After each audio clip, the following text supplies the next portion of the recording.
కొంచెంలో తప్పింది కానీ లేదంటే ఏమయ్యేదయ్యా? ఇవాళ నా కూతురే నా ప్రాణాలు కాపాడిందే. అదుండగా నీకు నాకు ఏ భయమూ ఉండదే. కానీ నా భయం వల్ల డాక్టర్ గారు ఆ రక్త పరీక్ష రిపోర్ట్లు రేపిస్తామన్నారు. ఉన్నట్టుండి ఆయాసం రావడం, ఈ దగ్గెక్కువైపోవడం నాకు కొంచెం భయం వేస్తుందయ్యా.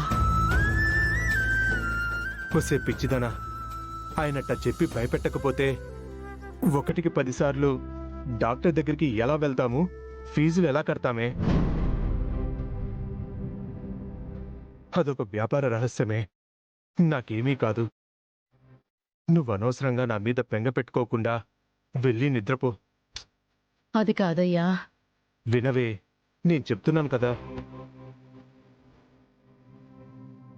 సర్లే, ప్రశాంతంగా నిద్రపోయా.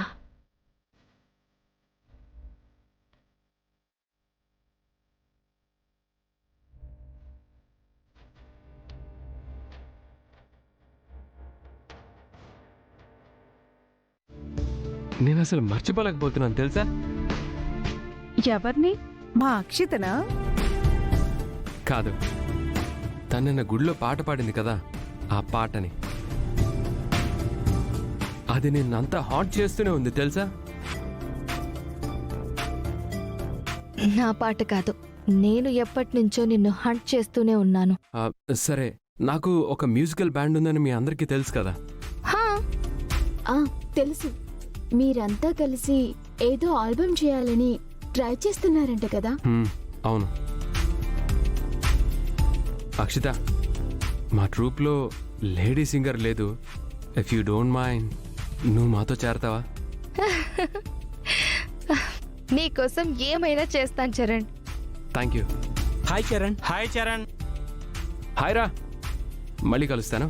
Bye guys.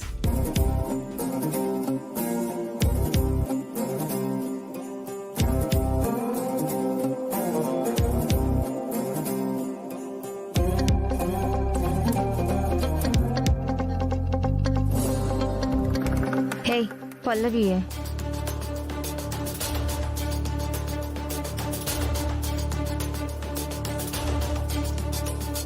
పాము పాము అని క్లాస్ రూమ్ లో అల్లరి చేసింది కదా, ఇప్పుడు చూడు దాన్ని ఏం చేస్తాను.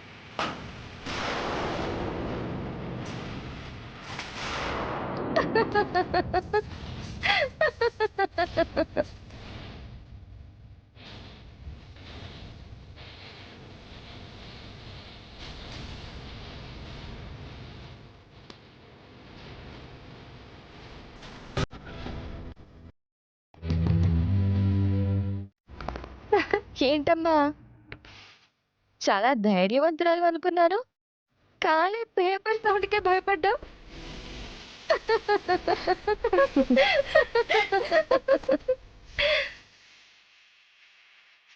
అక్షిత, పాపమే, తన బుక్స్ పాడైపోయాయి చూడు. ఓ అయ్యో, అరే ఇప్పుడు ఎలా? సరేలే,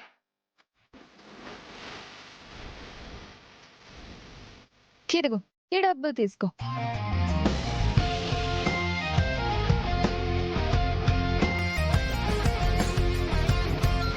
దేనికి?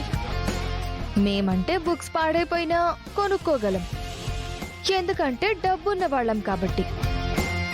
కానీ నువ్వు గల్లీ బ్యాచ్ కదా.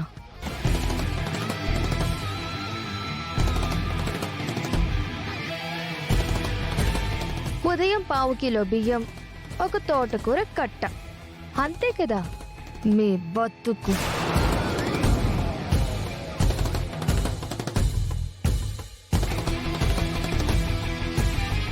అందుకే నా కారణంగా బుక్స్ పాడైపోయాయి కాబట్టి బాధతో నీ పేదరికం మీద ఉన్న జాలితో డొనేట్ చేస్తున్నాను, తీసుకో. హ్మ్.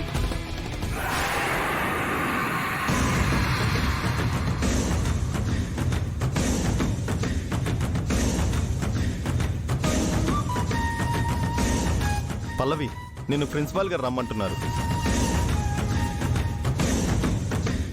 ప్రిన్సిపల్ గారు ఎందుకు రమ్మన్నారంట?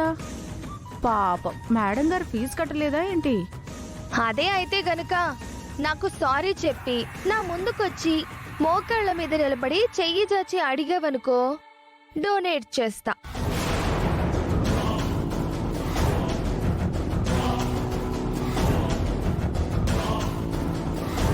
రీట్రీట్ ఇవ్వట్లేదేంటి? నాకు రీటీట్ ఇస్తూ కూర్చుంటే కాలేజ్ వాళ్ళు టీసీ ఇచ్చి పంపించేస్తారని ప్రిన్సిపల్ని వెళ్ళి బ్రతిమలాడుకోవాలి కదా. పో పో, అవసరమైతే పిలు.